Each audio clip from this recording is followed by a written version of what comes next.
Pwede ba ka na mo maisubo, sir? Hindi. Kanang nalang unta ni mga kuan ba pangutan nga bahin sa inyong mga project. So, ay kan magpa-ila-ila sa day ko siya ako din si Hanajin Dagatan from Isda UAS. Si Richard de la Cruz. Sige sir, pwede na ba natusundan ang pangutana, sir? Pwede na. Sige sir. So, ang unang pangutana, sir, is kanang unsay ngalan sa imong agricultural project? Paano? Corn at saka kope. Sige sir. Kaya unsang nga klase nga farming ang imong gihimo? Saan ba ni siya, sir? Like, for example, manukan ba? Kumayan? Hindi. Ano ram? Farm ka na ano? Kanang corn saka kope lang. Ah. So, unsay mong mga kuan ani main objective sa imong project or unsay mong tumong pang unsa man ni sa imong project para asa man ni siya? Para ano? Para mabuhay tayo. So, kanus ani siya gasugod imong project? Kanus ani siya gisundan nimo kung kaning tanom nga Aka ng mais bago May pa lang na itong Mayo. Kani wala pa sa kuan pa ni sa tag-ulan pa ni tanim. Di silbilig di tag-init tanim. Tag-ulan gini tanom yun. So, unsa ni siya kadugayon ng imong kuan, sir, imong project?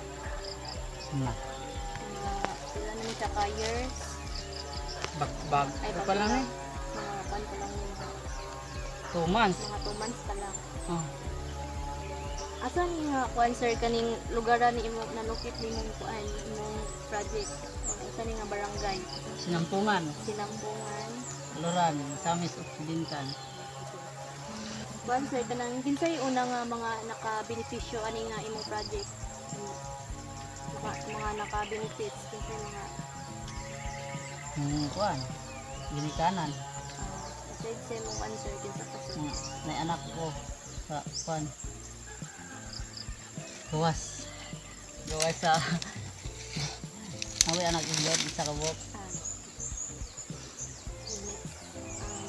Kuan, sir, kaning unsay mga resources ang imong mga gipanggamit ani nga sa imong mga project? Unsay mga tools or mga equipment ang imong mga gipanggamit ani, sir? Wala, spray pang patay damo. Sa kuan sa mais. Mais pang patay sa damo kanang abono, fertilizer. Kining sa kuan, sir, kining sa kupihan ay bago pa lang naman. Bago pa na yan, wala pa na kuan, wala pa man eh. Ang luhan ng gyapon eh pagtanom man eh. Fertilizer.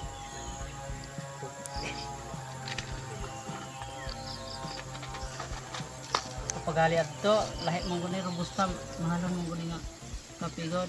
Katong sa isa, sir, unsa to siya nga kuan seeds? Kuan to nang sa nga na native to.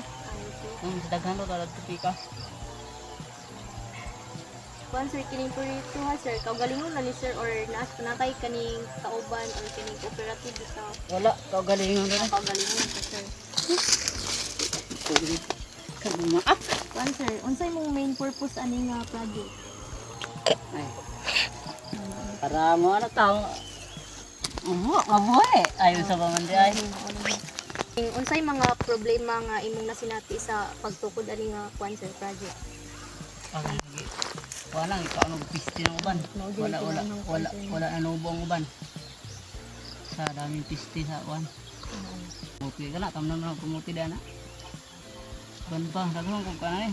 Kanang tunog lubi. Para may ang nagkuway diri sa amo ah. Sir, next ka sa kuan, sir, for monitoring sa kuan siya sa sa coffee. So naabay kuan, sir, progress sa imong kuan farm project kaning sa coffee. Ano siya kauswagan or kausbanan ano? Na meron. Pero lang na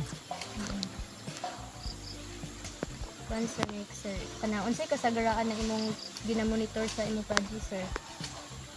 Kanira yung mais ay corn of corn coffee. Kano saan mo ni siya gina-monitor imong project? Taga-adlaw ba siya? Araw-araw. Taga-adlaw dito, sir. Unsay mga kuan, sir, kaning tools or records nga imong gigamit sa pag-monitor aning coffee? Tubig lang ano ay.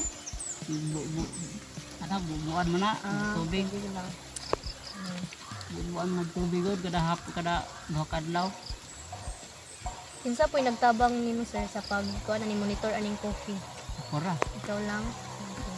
Then, unsay mga problema ang imong na-encounter sa pagpadako ani nga kuan kining coffee kay baguhay pa lang man siya. Wala pa man Wala na pa lang. ibawin nato kung sa encounter nato na kayo kumanta na ano malaman nato na ganang kuan ganang siya na matanong na Wala pa siya test nga ning kuan sir maskin bago pa ipagkuan niya. gapo gamay ra. Okay. Yun. So mao ni ang iyang location sa iyang tamnanan pero karon is nagkuan pa lang siya nag-iras og ongoing pa ang iyang project.